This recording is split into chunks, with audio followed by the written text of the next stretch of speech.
Hujambo na karibu kwa mara nyingine tena mtazamaji wa The World News katika kipindi hiki cha ulimwengu wa siasa.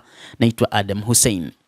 Licha ya kwamba Marekani na Israel wanapambana kuhakikisha wanaondoa uranium iliyorutubishwa ya Iran, lakini mpaka sasa bado hawana taarifa za uhakika, na hata IAEA hawana taarifa ni wapi uranium hiyo iliyorutubishwa ipo huko nchini Iran. Taarifa zikisema kwamba pengine ipo huko Isfahan, lakini wengine wakisema labda Fordo au Natanz. Sehemu kubwa ya madini ya uranium iliyorutubishwa ya Iran inadaiwa kwamba haijulikani iko maeneo gani. Hata hivyo, Iran haikutoa taarifa ya eneo lilipo haswa, licha ya kwamba wamesema uranium iliyorutubishwa ipo chini ya vifusi, lakini haijulikani ni katika vifusi gani.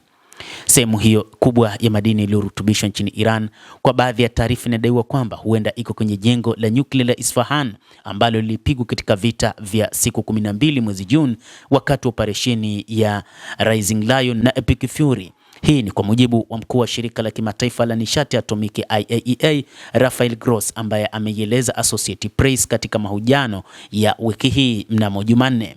Gross mwenyewe, mkuu wa IAEA, anadhani tu labda huenda ipo katika mgodi wa Isfahan, lakini naye pia hafahamu ni wapi haswa. Kwa mujibu wa Gross, IAEA inaendelea kupata taarifa kupitia picha za satellite kuangalia ni wapi ambapo kwa uranium hiyo iliyorutubishwa ipo, lakini pia wanapata picha za satellite za athari za mashambulizi ya anga ya Marekani na Israel kwenye maeneo ya nyuklia ya Iran.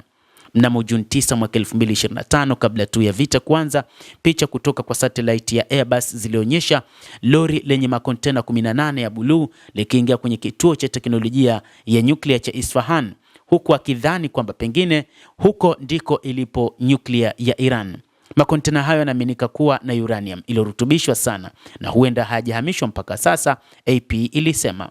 Gross alisisitiza kwamba kauli ya sasa ya IAEA kuhusu nyenzo za nyuklia za Iran na hali ya maeneo ya nyuklia zinaweza tu kuwa makadirio, kwani ingawa Iran inahitaji kufungua vifaa vyake vya nyuklia kwa ukaguzi wa IAEA kama sehemu ya mkataba wa kuzuia uenezaji wa silaha za nyuklia na shirika hilo, hatujaweza kukagua au kukataa kwamba nyenzo zipo na kwamba mihuri ya IAEA inabaki pale. Natumai kwamba tutaweza kufanya hivyo, kwa hivyo ninachokuambia ni makadirio yetu bora, Gross aliambia AP. Lakini ni kusihi usisahau kulike, usisahau kucomment, kadhalika usisahau kusubscribe channel yetu hii ili upate habari hizi kwa mapana kupitia The World News. Naitwa Adam Hussein, endelea kuwa nasi wakati wote, endelea kutufuatilia.